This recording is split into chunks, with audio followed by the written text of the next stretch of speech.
Hello friends, history with Krishna channel में एक बार आपका फिर स्वागत है और मैं हूं कृष्णा यादव। तो फ्रेंड्स, वर्ल्ड ज्योग्राफी हम पढ़ रहे थे और हमने अंतर्जात बल और बहिर्जात बल के विषय में पिछले क्लास में चर्चा की थी। तो वहां पर हमने देखा था कि जो अंतर्जात बल होते हैं, दो बल पृथ्वी पे काम करते हैं। एक पृथ्वी के अंदर से आते हैं जिनको अंतर्जात इंडोजेनेटिक फोर्सेस कहा जाता है, उनके विषय में लास्ट क्लास में हमने पूरी चर्चा कर ली थी। और एक बल होते हैं जो पृथ्वी पर बाहर से कार्य करते रहते हैं, वहाँ की स्थलाकृतियों को परिवर्तित करते रहते हैं, उनको बहिर्जात बल या एक्सोजेनेटिक फोर्सेस कहा जाता है। और उस पर हमने बताया था कि सबसे प्रमुख रूप से अपक्षय और अपर्दन की जो प्रक्रियाएं हैं वो बहिर्जात बलों में शामिल की जाती हैं, जिनको सम्मिलित रूप से कहा जाता है अनाच्छादन या डेनुडेशन। तो डेनुडेशन का जो प्रोसेस होता है उसमें दो प्रक्रियाएं होती हैं। अनाच्छादन का मतलब है पृथ्वी के ऊपर जो चट्टान है उसका छिल जाना, खुल जाना, आच्छादित है, उसको ऊपर का मटेरियल किसी भी तरीके से अगर हट जाता है तो वो चट्टान खुल जाएगी, छिल जाएगी। तो उस प्रक्रिया को कहा जाता है अनाच्छादन या डेनुडेशन। तो ये कैसे होता है? इसमें दो चीज़ें होती हैं। एक चीज़ है अपक्षय यानी वेदरिंग और दूसरी चीज़ है अपर्दन यानी इरोजन। तो अपक्षय और इरोजन के विषय में हम पढ़ेंगे अनाच्छादन टॉपिक के अंतर्गत। तो चलिए शुरू करते हैं आज की क्लास।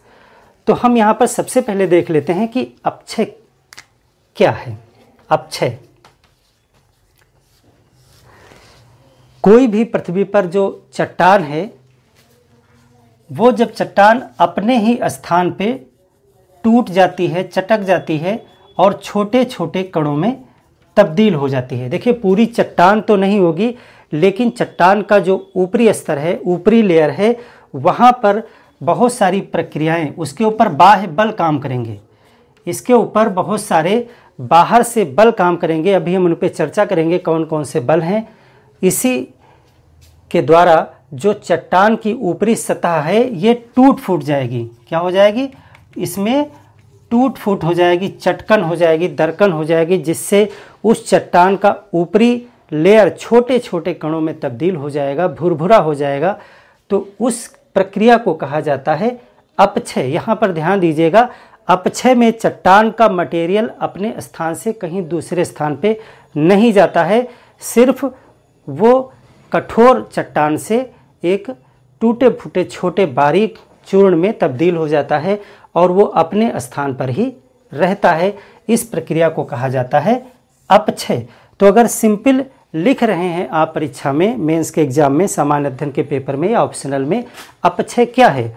तो चट्टान का बाहरी बलों की वजह से अपने ही स्थान पे टूटना, फूटना, चूर्ण में तब्दील होना कहलाता है अपक्षय या वेदरिंग। तो ये किन किन तरीकों से हो सकता है, कौन कौन से ऐसे कारण हो सकते हैं जिसकी वजह से कोई चट्टान टूटेगी? तो अगर आप अपना भी लॉजिक लगाएंगे तो आप बहुत सारे कारण आप बता सकते हैं कि ये चट्टान कैसे टूट सकती है, अपने स्थान पे किन किन कारणों से टूट सकती है। तो उन्हीं कारणों के आधार पे इनको कई भागों में बांटा गया है। मुख्य रूप से हम इनको 3 वर्गों में विभाजित कर सकते हैं। पहला है भौतिक अपक्षय। भौतिक अपक्षय का मतलब है इसमें जो चट्टान के टूटने के लिए फैक्टर्स हैं, जो कारण हैं, वो फिजिकल हैं। भौतिक का मतलब होता है यांत्रिक, फिजिकल। चट्टान के ऊपर कुछ ऐसे बल काम करते हैं जो फिजिकल हैं, यांत्रिक हैं। तो उन बलों को कहा जाता है भौतिक बल या फिजिकल बल, और उनकी वजह से जो चट्टान टूट फूट जाती है यानी अपक्षय हो जाता है, तो उस अपक्षय को कहा जाता है भौतिक अपक्षय, फिजिकल वेदरिंग। तो कौन कौन से ऐसे कारण हो सकते हैं जिसके कारण से चट्टान टूट सकती है? तो पहला जो हमारा कारण है वो है इंसोलेशन। इंसोलेशन सूर्यातप को कहा जाता है। सूर्य से जो प्रकाश की किरणें धरती पर आती हैं यानी इनकमिंग सोलर रेडिएशन, उसका शॉर्ट फॉर्म ही होता है इंसोलेशन। तो सूर्यातप की वजह से चट्टानें टूट सकती हैं। कैसे? ये कोई चट्टान है, कठोर चट्टान है, इसके ऊपर दिन के समय गर्मी के महीने में या जहाँ भी ज़्यादा प्रकाश पहुँचता है, सूर्य की किरणें पड़ती हैं। एक साइंस का फैक्ट आप जानते होंगे कि गर्म होने से कोई भी जो पदार्थ है वो अपने आयतन में बढ़ता है। तो इस चट्टान पे अगर सूर्य की किरणें पड़ती हैं तो ये चट्टान गर्म होगी। ये चट्टान क्या हो जाएगी? गर्म हो जाएगी। कुछ न कुछ ताप का परिवर्तन तो होगा ही। तो ये चट्टान की ऊपरी सतह गर्म हो जाएगी और गर्म होने पर पदार्थ का आयतन बढ़ता है, यानी पदार्थ फैलता है। तो फैलने की वजह से चट्टान चटक सकती है। अगर मजबूत चट्टान है तो और भी तो इसमें प्रक्रियाएं हैं। दिन में ये फैलेगी, जब रात हो जाएगी तो सूर्य की किरणें नहीं आएंगी, ये चट्टान फिर क्या होगी? ठंडी हो जाएगी। जब फिर ठंडी होगी तो ये पुनः अपने आकार में वापस आ जाएगी। यानी प्रत्येक दिन क्या प्रक्रिया होगी? दिन के समय जब चट्टान गर्म होगी तो उसका फैलाव होगा, यानी ऊपरी सतह उसकी फैलेगी, और जब शाम को रात में ठंडी होगी तो वो पुनः सिकुड़ेगी। तो जब बार बार किसी कठोर धरातल को फैलाया जाएगा, सिकोड़ा जाएगा, तो वहाँ पर क्या होगा? उसकी ऊपरी सतह के जो कण हैं, जो आपस में बंधे हुए हैं, वो बंधन टूट जाएंगे और यह पहले बड़े बड़े टुकड़ों में टूट जाएगी। आपने देखा होगा कहीं कहीं पे जहाँ बहुत गर्मी होती है वहाँ का धरातल जो होता है वो सब चटक जाता है। पहला काम तो ये होता है कि उसके अंदर का जो पानी है, वाटर है, वो सूख जाएगा, जिससे उसमें दरारें पड़ जाएंगी और फैलाव और सिकुड़न की वजह से वो सारी चट्टान जो है वो पूरी बड़े बड़े टुकड़ों में टूटेगी। उसके बाद वही प्रक्रिया उन टुकड़ों पे भी अप्लाई होती रहेगी और वो फिर छोटे छोटे टुकड़ों में टूट जाएगी। तो इस प्रकार से सूर्य तप की वजह से चट्टानों में डिसइंटीग्रेशन हो जाता है, विघटन हो जाता है। विघटन क्या है? विघटन का मतलब होता है जो घटक हैं वो टूट जाएं, जो चट्टान है उसके टुकड़े हो जाएं, तो वो विघटन होता है। दूसरी चीज होती है अपघटन। एक अपघटन भी नाम सुना होगा। अपघटन का मतलब होता है इसमें भी चट्टान टूटती है लेकिन वो अपने तत्वों में टूट जाती है, और यह विभिन्न जीवाणुओं और कवक शैवाल के द्वारा किया जाता है। अपघटन, जो मृतोपजीवी होते हैं वो चट्टान को क्या करते हैं? उसके तत्वों में, खनिज तत्वों में तोड़ देते हैं, तो वो अपघटन होता है। अपक्षय में विघटन और अपघटन दोनों को शामिल किया जाता है। किसी भी प्रकार से चट्टान टूट रही है तो उसे अपक्षय ही कहा जाएगा। तो यहाँ पर हमने देखा सूर्य तप की वजह से चट्टान टूट गई, तो यहाँ पर ये फिजिकल वेदरिंग हो गई। दूसरा है पाला। पाला क्या होता है? पानी का जमना, ठंडा होना। ठंड के महीने में या उच्च अक्षांशों में, उच्च अक्षांश पृथ्वी पे हमने बताया था कि ये अक्षांश होते हैं, अक्षांश रेखाएं होती हैं इस तरह से। तो उच्च अक्षांश का मतलब है जब 90 डिग्री की तरफ हम बढ़ेंगे, यहाँ 0 डिग्री होता है, 0 डिग्री से जब हम 90 डिग्री की तरफ बढ़ेंगे तो ठंडक बढ़ती जाती है। यहाँ ध्रुवों पे बहुत ठंडा है 90 डिग्री पे, तो उच्च अक्षांशों का मतलब है यहाँ 45 से ऊपर, जैसे कि 70 डिग्री, 80 डिग्री, ये जो ऊंचे नंबर वाले अक्षांश हैं वहाँ ठंडक ज़्यादा होती है। और जो निम्न अक्षांश होते हैं जैसे 0, 10, 12, 15, ये जो नीचे हैं वहाँ पे गर्मी ज़्यादा होती है। तो पाला का सर्वाधिक प्रभाव कहाँ होगा? उच्च अक्षांशों पे सर्वाधिक होगा। वैसे तो कहीं भी हो सकता है, जहाँ भी ऋतु में ठंडक का मौसम चल रहा है वहाँ पाला पड़ता है। तो पाला की वजह से चट्टान कैसे टूटेगी? चट्टान में छोटी छोटी दरारें और रंध्र होते हैं, पोरस होती है चट्टान। जैसे ग्रेनाइट की जो चट्टान होती है वो उसमें रंध्र कम होते हैं। हमने चट्टान वाले चैप्टर में आपको बताया था कि जो ग्रेनाइट की चट्टान होती है उसमें छिद्र कम होते हैं, लेकिन जो बेसाल्ट की चट्टान होती है वो ज़्यादा पोरस होती है। तो कोई भी चट्टान हो उसमें कुछ न कुछ रंध्र तो होते ही हैं, और कुछ चटकन सूर्यतप की वजह से भी बन जाती है। तो वहाँ पे पानी उनमें भर जाएगा, उनके अंदर जो है वाटर प्रवेश हो जाएगा, उन रंध्रों के अंदर पानी जाएगा, और जब रात में वो वाटर ज़्यादा ठंडा होगा तो उसका आयतन बढ़ेगा। आपको ज्ञात होना चाहिए कि अगर 9 घन centimetre cube 9 centimetre cube water है आयतन में, तो अगर उसको जमा दिया जाए, यानी उसको ठंडा कर दिया जाए, बर्फ़ में तब्दील हो जाए, तो उसका आयतन 10 सेंटीमीटर क्यूब हो जाएगा, यानी 1 सेंटीमीटर क्यूब उसका आयतन बढ़ जाएगा। जो पानी होता है वो कम जगह में आ सकता है, और अगर उसी पानी को बर्फ़ बना दिया जाए तो वो उतनी जगह में नहीं आएगा, क्योंकि वो फैल जाएगा, उसका आयतन बढ़ जाएगा। इसीलिए आपने देखा होगा कि ठंडक के महीने वो वाटर के जो पाइप होते हैं वो फट जाते हैं, क्योंकि पानी जैसे जैसे ठंडा होता है उसका आयतन बढ़ता जाता है। तो इन दरारों में, इन रंध्रों में जो पानी प्रवेश कर जाएगा चट्टान के अंदर, और जब वो ठंडा होकर के बर्फ़ बनेगा तो उसका आयतन बढ़ेगा। तो जो छोटी दरार है उसके अंदर बर्फ़ बनेगी, वो बड़ी दरार में तब्दील हो जाएगी, क्योंकि बर्फ़ जो है दोनों तरफ उसे धक्का देगी। और बार बार प्रतिदिन यही प्रक्रिया होते होते क्या होगा, वो चट्टान की जो ऊपरी सतह है वो टूट फूट जाएगी और कणों में तब्दील हो जाएगी। इस प्रक्रिया को क्या कहेंगे, अपक्षय। वही प्रक्रिया जो सूर्य तप से हो रही थी, वही प्रक्रिया यहाँ पे पानी द्वारा हो रही है, पाला द्वारा हो रही है। तो यहाँ पे भौतिक अपक्षय हो रहा है किसके द्वारा, फ्रॉस्ट के द्वारा। तो यहाँ पे सूर्य तप और फ्रॉस्ट।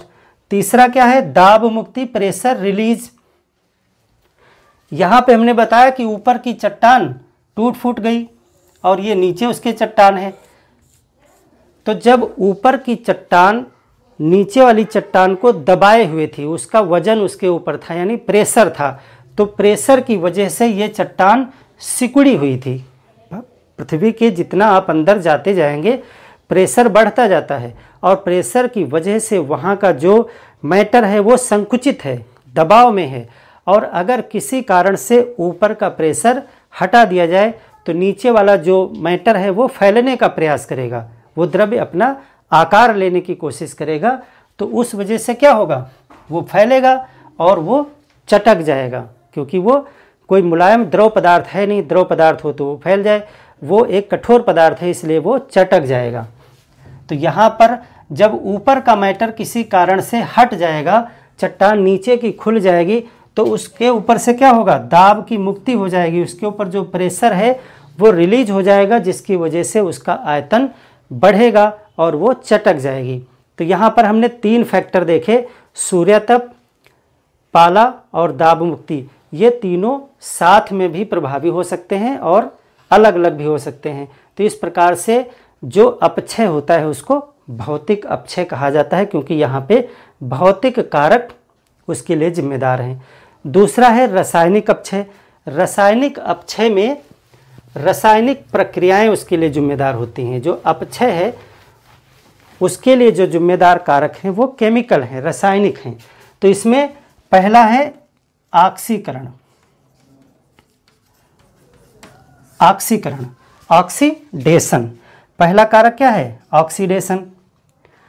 अगर किसी चट्टान में आयरन की अधिकता है, चट्टानों में विभिन्न खनिज तत्व होते हैं, आप क्लास पीछे चट्टान की पढ़ लीजिएगा, उसमें आयरन की अगर अधिकता है, यानी Fe, फेरस, अगर Fe की अधिकता है तो उस पर ऑक्सीजन का प्रभाव पड़ेगा, और ऑक्सीजन जो है इस Fe के साथ क्रिया करके ऑक्सीकरण की क्रिया करेगा और इसको ऑक्साइड में तब्दील कर देगा, फेरस ऑक्साइड बना देगा। क्या बन जाएगा, ऑक्सीकरण से इसके आयरन के ऑक्साइड बन जाएंगे, जिसको जंग कहा जाता है।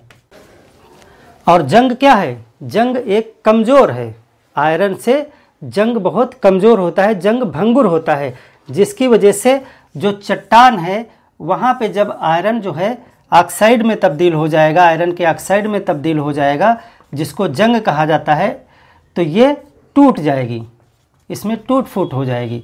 और ये प्रक्रिया क्या कहलाती है, टूटने और फूटने की प्रक्रिया को क्या कहते हैं, अपक्षय। तो ये भी एक अपक्षय है, लेकिन इसके लिए जिम्मेदार कौन है, फिजिकल कारक है या केमिकल।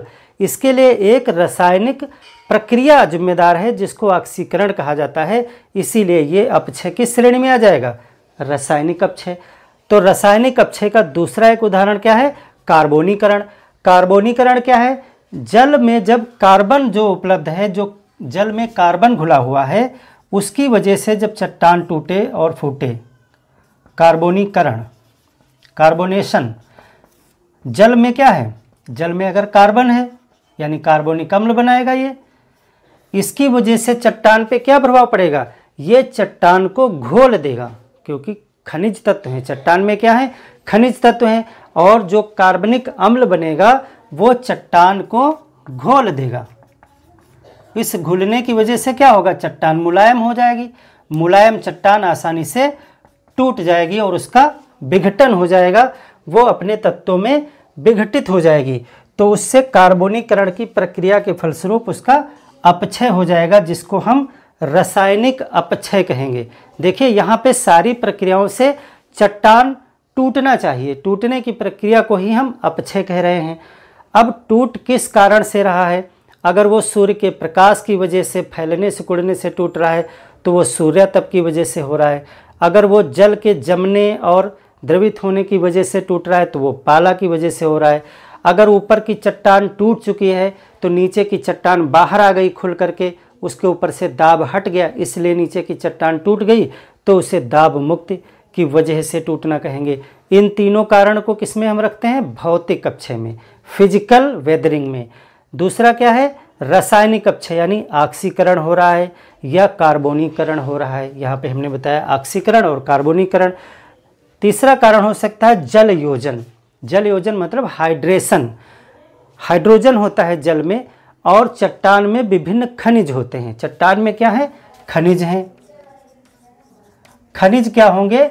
जल को सोख लेंगे। जल को सोखने की वजह से खनिज तत्वों का क्या होता है? फैलाव होता है। खनिज तत्व कुछ ऐसे होते हैं जो हाइड्रोजन के संपर्क में आने पर उनका आयतन बढ़ जाता है। इस प्रक्रिया को क्या कहा जाता है? जल योजन, यानी जल का जुड़ जाना, हाइड्रेशन।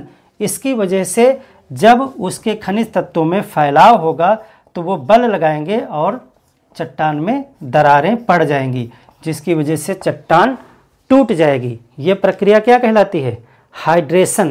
तो इस प्रकार से हम रासायनिक अपक्षय में 3 कारक देख रहे हैं, ऑक्सीडेशन, कार्बोनेशन और हाइड्रेशन।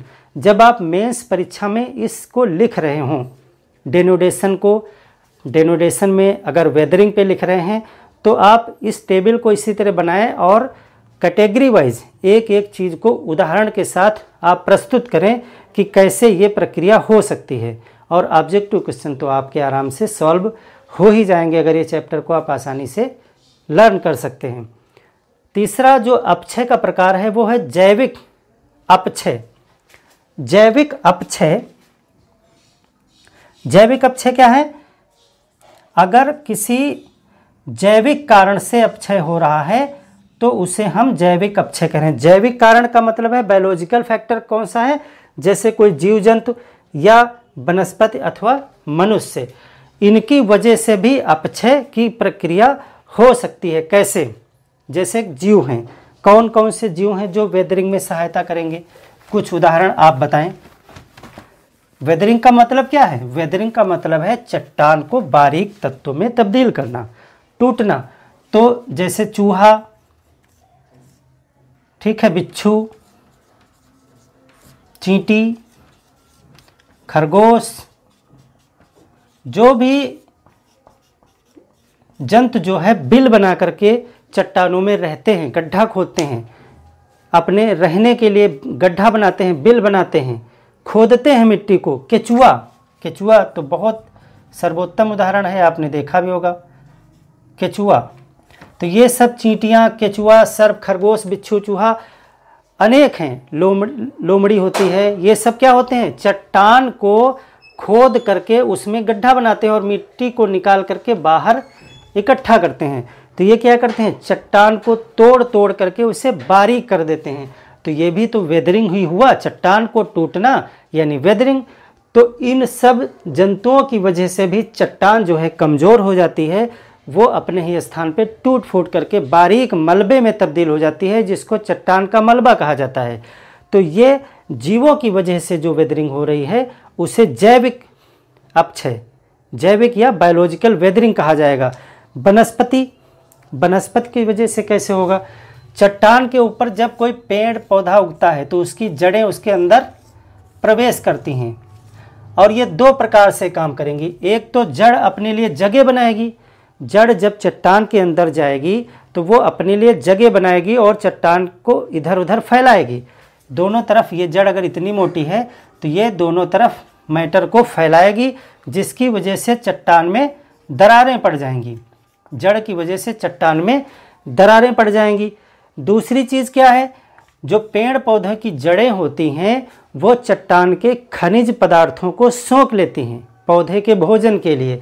तो जब चट्टान के खनिज पदार्थ पौधों की जड़ों द्वारा अवशोषित कर लिए जाएंगे तो चट्टान स्वतः ही कमज़ोर हो जाएगी, उसके तत्व कम पड़ जाएंगे, जिससे वो कमज़ोर हो जाएगी और वो टूट जाएगी। तो पेड़ पौधों की वजह से, वनस्पति की वजह से अगर चट्टानों में वेदरिंग हो रही है तो उसको हम कहते हैं बायोलॉजिकल वेदरिंग। हालांकि वनस्पति जो होती है वो वेदरिंग को रोकते भी हैं। जब हम यहाँ पे वेदरिंग की बात करेंगे तो सिर्फ ये नहीं देख रहे हैं कि जो वनस्पति या पेड़ पौधे हैं वो चट्टानों को बांधे भी रखती हैं, इनकी जड़ें जो हैं चट्टान को टूटने फूटने से बांधे भी रखते हैं, क्योंकि ये एक उसके अंदर जाल के भांति उनकी जड़ें बिछी रहती हैं, जिससे चट्टान जो है वो आसानी से विघटित नहीं हो पाती है, लेकिन इसकी जड़ें उसको तोड़ने का भी काम करती हैं। तो वनस्पति दोनों काम करते हैं, वेदरिंग का भी और प्रोटेक्शन का भी। तीसरा एक कारक है बायोलॉजिकल मनुष्य। मनुष्य तो बहुत प्रकार से खनन उत्खनन, घर बनाने के लिए, बिल्डिंग बनाने के लिए, नाना प्रकार के अपने भौतिक सुखों को तृप्त करने के लिए ज़मीन और चट्टानों को खोदता ही रहता है, जिसकी वजह से वो वेदरिंग करता है। तो जैविक कारकों में मनुष्य को भी हम रखेंगे। तो इस प्रकार से हम देख रहे हैं कि अपक्षय के 3 प्रमुख वर्ग हैं, भौतिक अपक्षय, रासायनिक अपक्षय और जैविक अपक्षय। इसको हम रिवाइज कर लेते हैं। भौतिक अपक्षय ताप, दाब और पाला इन वजहों से होता है। रासायनिक अपक्षय ऑक्सीकरण, कार्बोनीकरण और जलयोजन की वजह से होता है। और जैविक अपक्षय जो है वो जीव, वनस्पति और मनुष्य की वजह से किया जाता है। तो अनाच्छादन की जो प्रक्रिया है उसमें 2 प्रक्रियाएं हैं, अपक्षय और अपर्दन। अपर्दन का मतलब क्या है, हमने अपक्षय को समझ लिया है तो अपर्दन को समझना बहुत आसान है। चलिए हम बात करते हैं, एक बार फिर से हम अपक्षय को देख लेते हैं। अभी दोनों चीज़ें आपको बिल्कुल क्लियर हो जाएंगी। अपक्षय में हमने क्या बताया कि चट्टान का जो ऊपरी हिस्सा है वो टूट करके बारीक चूर्ण में, जिसको शैल मलबा कहा जाता है, उसमें तब्दील हो जाता है। ये प्रक्रिया क्या कहलाती है, अपक्षय। अपक्षय में किसी भी वजह से हुआ, इन किसी भी कारण से चट्टान का ऊपरी हिस्सा जो है वो टूट पड़ के मलबा बन गया, टूट फूट हो गई, मलबा हो गया। इस प्रक्रिया को हमने कहा अपक्षय। अब यहाँ पे कुछ कारण हैं, जैसे जल, वायु और हिमानी। पृथ्वी पर जल प्रवाहित है, वर्षा जल, नदी जल, नाना प्रकार से जल जो है वो पृथ्वी पर चलता रहता है। वायु हर जगह प्रवाहित है पृथ्वी पे, हवा भी हर जगह चलती रहती है। हिमानी, जहाँ जहाँ बर्फ़ के क्षेत्र हैं, बहुत ठंडे क्षेत्र हैं, वहाँ पे जो है बर्फ़ की नदियाँ हैं। बर्फ़ भी पृथ्वी पर नदी के समान खिसकती है, हालांकि वो नदी की तरह बहुत तेज़ी से नहीं खिसकती है, लेकिन वो भी धीरे धीरे खिसकती है। तो उसको हिमानी कहा जाता है। हिमानी का मतलब होता है हिम की नदी, इसको हिमनद भी कहा जाता है, हिमनद। तो जल, वायु, हिमानी ये सब पृथ्वी पर लगातार गतिमान है। तो क्या होगा, जहाँ भी चट्टान टूटी फूटी है, उसका मलबा इकट्ठा हुआ है, यानी अपक्षय की क्रिया हुई है, उसके ऊपर ये फैक्टर काम करेंगे। हवा इसको उड़ा ले जाएगी, जल इसको बहा ले जाएगा और हिमानी इसको खिसका ले जाएगी। अगर यहाँ पे हवा चल रही है तो इन मिट्टी के कणों को, जो हल्के कण होंगे, हवा के साथ उड़ सकने वाले कण होंगे, उनको हवा उड़ा ले जाएगी। अगर वहाँ पे कोई नदी बह रही है तो नदी उस चट्टान के टुकड़ों को बहा ले जाएगी। और अगर वहाँ बर्फ़ है, हिमानी है, तो वो भी इन मलबे को वहाँ से खिसका ले जाएगा। तो ये प्रक्रियाएं जो चट्टान के टूटे फूटे मलबे को अपने साथ बहा ले जाते हैं, एक स्थान से दूसरे स्थान पर प्रवाहित कर ले जाते हैं, ये प्रक्रिया कहलाती है अपर्दन। तो अपर्दन को संक्षेप में हम कहेंगे कि चट्टान को तोड़ करके उसके टूटे हुए पदार्थ को अपने स्थान से हटा करके दूसरे स्थान पर पहुंचा देना, ये प्रक्रिया है अपर्दन। और इस प्रक्रिया को करने के लिए जिम्मेदार फैक्टर कौन कौन से हैं? जल, वायु और हिमानी। तो इसी आधार पे 3 प्रकार के अपर्दन हो गए। अगर जल के द्वारा किया जा रहा है तो उसको जल अपर्दन, वाटर इरोजन या नदी अपर्दन भी कह सकते हैं। वायु अपर्दन, एयर इरोजन, और ग्लेशियल इरोजन यानी बर्फ या हिमानी द्वारा किया जाने वाला अपर्दन। अब इसमें जो अपर्दन सेक्शन है इसको हम अगली क्लास में पढ़ेंगे, क्योंकि जल अपर्दन, वायु अपर्दन और हिमानी अपर्दन के द्वारा अनेक संरचनाएं पृथ्वी पर जन्म लेती हैं। जैसे कि उदाहरण के लिए मैं आपको बता दूं कि जैसे इस पदार्थ को उड़ा करके वायु ले आई और यहाँ पे डाल दिया करके किसी दूसरे स्थान पे, तो इसको लोयस कहा जाता है। लोयस पठार, यानी हवा मिट्टी को उड़ा के ले गई, दूसरी जगह डाल दिया, वो लोयस पठार बन गया। इसी प्रकार से जैसे जल द्वारा ये सब कुछ बहा करके जल लाई और समुद्र के किनारे डिपॉजिट कर दिया करके। भाई नदी की एक क्षमता है, वो टूटी हुई चट्टान टुकड़ों को कहाँ तक बहा के ले जाएगी, एक लिमिट है। उसके बाद उसे जब नदी की रफ्तार कम हो जाएगी तो उसे छोड़ना ही पड़ेगा। तो आखिरी में ये क्या बना देगा? नदी के मुहाने पर इसको जमा कर देगा, जिससे द्वीप बन जाएगा, डेल्टा बन जाएगा। इसको डेल्टा कहा जाता है। इसी प्रकार से हिमानी भी अनेक संरचनाएं जो है पृथ्वी पर बनाती रहती हैं। तो नदियों द्वारा, वायु द्वारा और हिमानी द्वारा बहुत सारी स्थल आकृतियां बनती हैं, जहां से बहुत से क्वेश्चन आपके ऑब्जेक्टिव के भी बनते हैं और मेंस में लिखने को भी आता है। तो इस सेक्शन को हम अलग से एक चैप्टर में पढ़ेंगे। आज हमने अनाच्छादन का एक सेक्शन जो है अपक्षय के विषय में जाना, और आशा है आपको ये चीज़ समझ में आ गई होगी। मिलते हैं अगली क्लास में, जहाँ पे हम अपर्दन के इन प्रकारों का जो है अध्ययन करेंगे। तब तक के लिए धन्यवाद।